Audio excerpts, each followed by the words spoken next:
আসলে একটা গাব গাছ। জীবনে তো কোনো ডিসিশন নিতে পারো নাই, এখনো পারবা না। বুঝছি, আমারই কোনো একটা ডিসিশন নিতে হবে। এই চলো আমরা বিয়ে করে ফেলি। এই তুই কি করতেছিস? ওই যে চায়না পড়তে যাচ্ছি তো, বাসা খুঁজতেছি। কি? আপনি চায়না পড়তে যাচ্ছেন? এই তো আগামী মাসেই যাব। ও, তো কবে ফিরবেন? 2-3 বছরের আগে তো আসতে পারবো না, টিকেটের যে দাম। তাহলে 2-3 বছর আমার বাবা আমাকে বাসায় বসিয়ে রাখবে বিয়ের জন্য।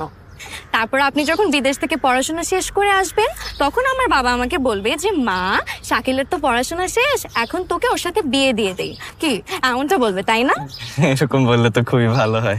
হ্যাঁ, আমাকে তো তোর জন্য বাসায় বসিয়ে রাখবে বাবা, গাধা একটা, ধরে বিয়ে দিয়ে দিবে। তারপর 2-3 বছর পর তুই আসিস আমার বাচ্চা কাচ্চার মুখ দেখতে। না, তোর মধ্যে তো ঝামেলা আছে।